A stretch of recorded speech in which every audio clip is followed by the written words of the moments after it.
वज़ीर आज़म शहबाज़ शरीफ़ चयो आहे त भारत सां कश्मीर पाणी वापार ऐं दहशतगर्दी बाबति ॻाल्हियूं थींदियूं। जंग में कंहिंजी फतह त कंहिंजी शिकस्त थींदी आहे।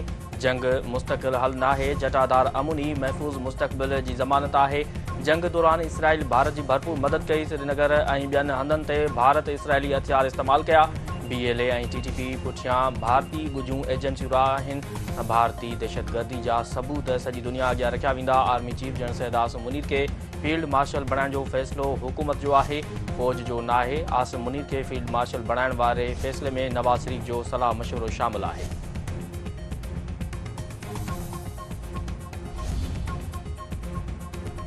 फौजदार में स्कूल बस ते दहशतगर्दनि जो हमलो, 3 ॿारनि समेत 5 ॼणा शहीद। ISPR जो चवणु आहे त दहशतगर्द हमले में केतिरा ई ॿार ज़ख़्मी बि थी पिया आहिनि। बुज़दिलाणो हमलो भारत जी दहशतगर्द नेटवर्क प्रॉक्सी तंज़ीमुनि ज़रिए करायो। दहशतगर्द मासूम शहरनि ऐं ॿारनि खे निशानो बणाए रहिया आहिनि। भारतीय दहशतगर्दी जो मकरू चहिरो आलमी बिरादरी अॻियां वाइको कयो वेंदो। मासूम ॿारनि ऐं शहरनि खे निशानो बणाइण भारत जे इंसानी दुश्मन पॉलिसियुनि जो वाज़िह सबूत आहे। हमले जी रिथाबंदी मददगार ऐं हमलो कंदड़नि खे इंसाफ़ जे कचहरे में आंदो वेंदो। बलोचिस्तान के वॾे वज़ीर सरफराज़ भुगटी खुज़दार में स्कूल बस ते दहशतगर्दी की मज़म्मत। संदसि चवणु आहे त बुज़दिलाणे हमले ते ख़ामोश तमाशाई नथा बणिजी सघनि। ॻाल्हि ॿारनि ताईं पहुची चुकी आहे त दहशतगर्दनि खां बदिलो वरितो वेंदो। इतलाह हुआ त भारत जी क़ौमी सलामती जो सलाहकार अजीत दोवल बुज़दिलाणे हमले जी रिथाबंदी करे रहियो आहे। उहो अंदाज़ो ई न हो त मासूम ॿारनि खे निशानो बणाए वेंदो।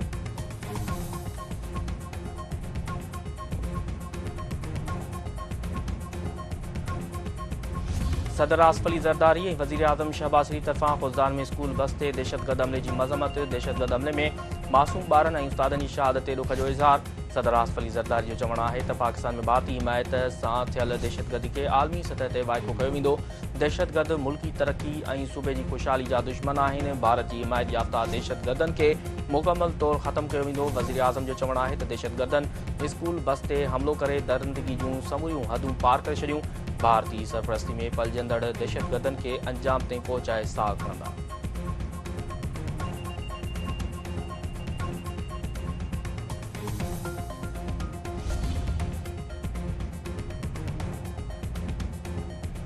सुध समा वारे वफ़ाक़ी वज़ीर अतातार चयो आहे त अॼु दुश्मन संदनि ॿारनि ते वार कयो आहे। ख़ुज़दार हमले में स्कूल जे ॿारनि खे निशानो बणाए वियो। पाक फ़ौज बहादुरी सां भारतीय अॻराई जो जवाबु ॾिनो। बुज़दिल भारत ॿारनि ते हमलो करायो। कुझु ॿार ज़ख़्मी बि थिया आहिनि। सनन जल्द सिहतयाबी लाइ दुआगो आहिनि। उहे ख़ुज़दार हमले जी भरपूर मज़म्मत कनि था। भारत दहशतगर्दनि ज़रिए बलोचिस्तान ऐं KP में दहशतगर्दी कराए रहियो आहे।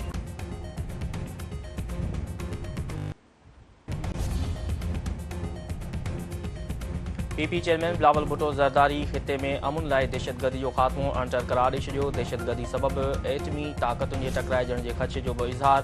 संदसि चवणु आहे त एटमी मुल्कनि में जंग थी त नतीजा रुॻो पाकिस्तान ताईं महदूद न रहंदा। पहलगाम वाक़े खां पोइ मोदी बेबुनियाद इल्ज़ाम लॻाया। पाकिस्तान अणधुरी जाच जो मुतालबो कयो। भारत जो मौक़िफ़ तमामु घणो कमज़ोर आहे। पाणी मसइले जो हल कढणु ज़रूरी आहे। भारत पाणी खे हथियार तौरु इस्तेमालु करे रहियो आहे। पाणी मसइले ते ईंदड़ नसुल जंग विढ़ंदा। उहो अफ़सोसनाक आहे। भारत सिंध तास मुआइदे जी भञकड़ी कई। पाकिस्तान जो पैगाम अमुन जो आहे। उनखे सॼी दुनिया में पहुचाए रहिया आहिनि। दहशतगर्दी सबबि पाकिस्तान सभिनी खां वधीक मुतासिर थियो। दहशतगर्दी खां ख़िते खे पाक करण जो हल कढणु घुरिजे। कश्मीर समेत समूरनि मामलनि बाबति ॻाल्हियूं थियणु घुरिजनि।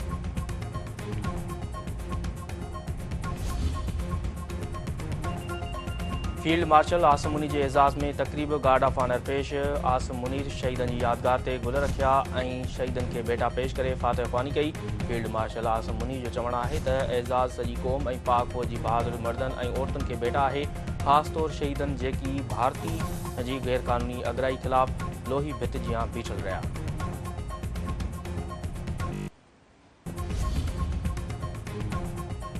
पाकिस्तान ऐं चीन में CPEC मनसूबे खे अफ़गानिस्तान ताईं वधाइण ते इतफ़ाक़। बीजिंग में परॾेही वज़ीर सागदार अफ़गानिस्तान जे वक़्ती परॾेही वज़ीर अमीर ख़ान मुतक़ी ऐं चीनी हमनसब विच में मुलाक़ात। टिनी परॾेही वज़ीरनि CPEC खे अफ़गानिस्तान ताईं वधाइण ते इतफ़ाक़ कयो। परॾेही आफ़ीस जे तर्जुमान जो चवणु आहे त ख़िते में दहशतगर्दी जो गॾियल मुक़ाबिलो करण ते बि इतफ़ाक़ कयो वियो आहे। सिंध हुकूमत पोलियो खिलाफ़ ज़ीरो टॉलरेंस जो ऐलान करे छॾियो। वॾे वज़ीर मुराद अली शाह जी सदारत हेठि पोलियो ख़ात्मे बाबति इजलास में वधंदड़ केसनि ते ॻणिती ज़ाहिर। वॾे वज़ीर जो चवणु आहे त पोलियो जे ख़ात्मे लाइ तुर्त ऐं गॾियल कार्रवाई अणचर आहे।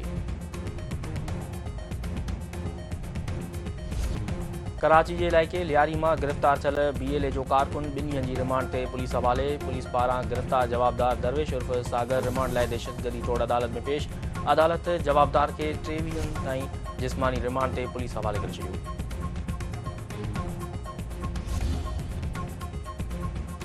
सिंध जे मुख़्तलिफ़ शहरनि में पाणी जी कोर्ट ख़िलाफ़ आबादगार सरापा एहतजाज। जुडे में बगी माइनर जे आबादगारनि पारां पाणी जी कोर्ट ख़िलाफ़ ॿिए ॾींहुं धरणो जारी। कुनरी में क़ौम परस्त धुरनि ऐं आबादगारनि जो पाणी कोर्ट ख़िलाफ़ एहतजाजी मुज़ाहिरो ऐं धरणो।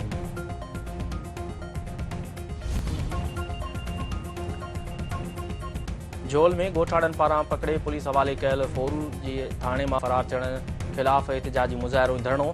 अॻवाननि जो चवणु आहे त ॻोठाणनि फोरू खे पकड़े पुलिस हवाले कयो। पुलिस रिश्वत वठी छॾे ॾिनो। कोताही कंदड़ SHO ऐं अहलकारनि ख़िलाफ़ केस दाख़िल कयो।